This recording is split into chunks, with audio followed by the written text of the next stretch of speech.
নমস্কার বন্ধুরা, আজ নিয়ে চলে এসেছি সর্ষে দিয়ে পুঁটি মাছের ঝালের রেসিপিটি করতে নিয়েছি 150 থেকে 200 গ্রাম পরিমাণ পুঁটি মাছ, যেগুলোকে আগে থেকে কেটে ধুয়ে রেখেছি।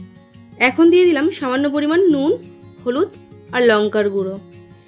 এবার সমস্ত কিছুকে ভালোভাবে মাখিয়ে নিয়ে ভেজে নেব। ভাজবার জন্য কড়া গরম করে দিয়ে দিলাম পরিমাণ মতন সর্ষের তেল। তেল গরম হয়ে যাওয়ার পর এর মধ্যে মাছগুলো দিয়ে দেব। মাছের একটা সাইড ভাজা হয়ে গেলে উল্টে আরেকটা সাইডকে ভেজে নেব। দেখুন মাছগুলো ভাজা হয়ে গেছে, এবার এগুলোকে তুলে নেব। সেই একই তেলের মধ্যে দিয়ে দিলাম সামান্য পরিমাণ কালো জিরে আর একটা শুকনো লঙ্কা।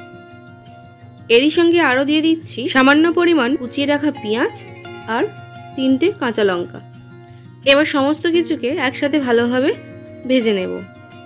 আর এরই মধ্যে অ্যাড করছি হাফ টিস্পুন নুন, 1/3 টিস্পুন হলুদ আর লঙ্কার গুঁড়ো। আবারও সমস্ত কিছুকে ভালোভাবে কষিয়ে নেব। কষানো প্রায় হয়ে এলে এর মধ্যে দিয়ে দেবো আগে থেকে পেস্ট করে রাখা সর্ষে। আর এরই সঙ্গে অ্যাড করছি পাত্রটি ধুয়ে সামান্য পরিমাণ জল। এর থেকে বেশি গ্রেভি আর করব না, আপনারা আপনাদের প্রয়োজন মতন গ্রেভিটা করবেন। গ্রেভিটা ফুটতে শুরু করলে এর মধ্যে দিয়ে দিলাম ভেজে রাখা মাছগুলো। এবার গ্রেভির সাথে মাছগুলোকে ভালোভাবে মিশিয়ে দিচ্ছি। 3 থেকে 4 মিনিটের মতন এটাকে একটু ফুটতে দেব। আর এর উপর দিয়ে ছড়িয়ে দেব কুচিয়ে রাখা ধনেপাতা। রেসিপিটি প্রায় রেডি।